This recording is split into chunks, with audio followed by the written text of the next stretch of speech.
So what was the vision of Whāia Titirangi and what sets it apart as a hapu-run project? Being a hapu-led project in Tairawhiti is huge. It's just one of those things where all tile projects should be led by, being at Pohorauri or at the pā and learning to become a pā kid and delving into tikanga and kawa and things like that, and then learning about that through our mahi here on Titirangi. It really, it kind of strengthens you as a person. I guess it gives you more, well, for me personally, self-worth. It's not just planting trees, it's understanding whakapapa, it's understanding rongoa, not for just yourself, but for the maunga and the awa. Means a lot to us as rangitahi coming into mahi. It's a lot different than planting pines and a 9-to-5 job. It's a lot more than that. Yeah, it's meaningful mahi. Yeah. You and your crew live and breathe it, eh? So you've got a crew of 20 and I've hung out with you guys a little bit, experienced your culture. What does it feel like to be part of your crew, and how does having that relationship with our mahi, how does that translate into healthy communities and healthy forests? I guess it's a culture in itself, working for Whāia Titirangi. We set up for tangi in the morning.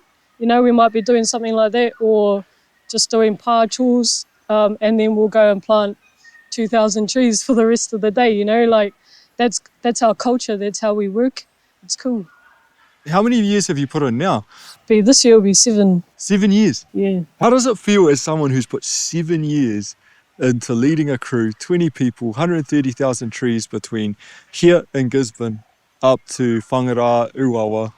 How does it feel as someone who's leaving behind a legacy like that? I don't know, don't really look at it like that, to be honest. It's just another maunga to climb, There's always another maunga that needs more trees, or a bit of whenua that needs a bit of help. Titirangi, in my opinion, is really the heart of Gisborne as a city. Every day there are people streaming up Titirangi to do their morning or evening run. Kids come up here to play in the playgrounds. And when I experienced Titirangi as a young person, it was a place of pine trees, of makakapa, of pasture. But now when I come to Titirangi, it's a place of regenerating forests. And how do you think that impacts our urban community? People are starting to notice the changes up here, the bird life, the flora, and then, they're taking it in and becoming responsible. So you get, the odd person dumping rubbish, and it's not just us growling now, it's the community that are fighting back. So, I think it is, having a pretty cool, positive impact on, I guess how we view our environment now. So when I think about rongoa for us as people, like each plant has a relationship with us. And each plant can help us with something. They're very generous in that way. Are there particular plants in our forests that have particular jobs when it comes to the whenua and the awa, and what are some of those examples? With our current weather events that we've been experiencing, it's kind of the avenue that we've been looking at. What plants work well where? Don't just make a manuka and kanuka over here because we know that it's a hardy tree, We need to understand how it's going to benefit the whenua. We've trialled areas that we just cut it back and we watch, just watch and see what the whenua does and how it regrows itself. And then we copy and try and mimic those areas. So here on Titirangi, you cleared some areas and allowed it to come back. Who came back first? A lot of things that come back are the karamu. We get a lot of karamu, kawakawa, tikoka. Those are our strong coastal species. So we pretty much, that's what we go for. Karaka and puriri are another one. And then taking those species and having a look at our stories from back in the rā of, yes, we had puriri here because we used this rākau for building, or yes, there was tōtara here because this is where we went to harvest for making our waka, so it kind of starts making sense anyway. And is that sort of what we're trying to do here, is re-establish forests for future generations, re-establish forests on the whenua so that we can start to have those traditional practices brought into contemporary practices? Or what's your guys' vision? It's really important that we have a resource to go to when it comes to our marae, like growing pinga, for example. We never had pinga down at Oniputu or Kaiti Beach, so we've just started planting that in the last few years, and those are really important for regenerating our tukutuku panels in the wharenui. We're starting to look at those options now for future generations to have a resource to go to. So we're not just leaving them with a ngahere, but a resource to use once we pass on, our time is over, that it's their turn to step up. We've got something there for them.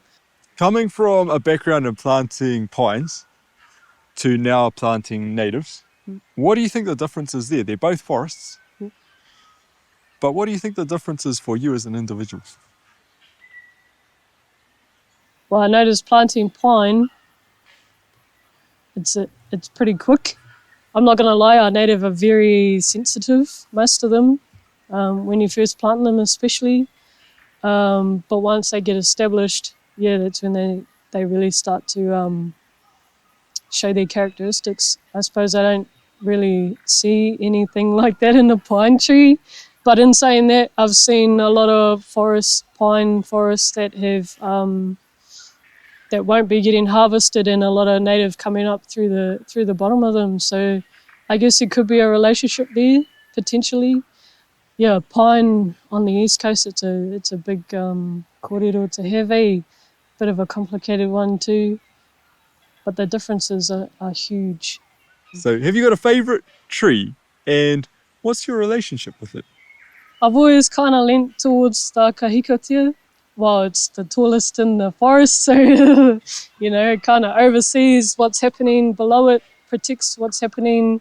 Yeah, that's kind of how I view that rako. That's kind of how I view you. Cool. Yeah. If I was to ask you, George, what thinking like a forest means, what would you say? I suppose to be flexible, to be open, to be strong, persevere, So our forests go through all sorts of stuff, so you got to be flexible, you got to be strong, and if something knocks you down, you just got to persevere and keep going, keep growing. Yeah. Well, thanks, George. I really appreciate you. I really appreciate the work that you do in Tairawhiti. It is so impressive how many trees you've got in the ground and how many places we now see covered in forest thanks to the work that you and your crew do. It fills me with hope that we can recloak Papa Tuanuku across Aotearoa.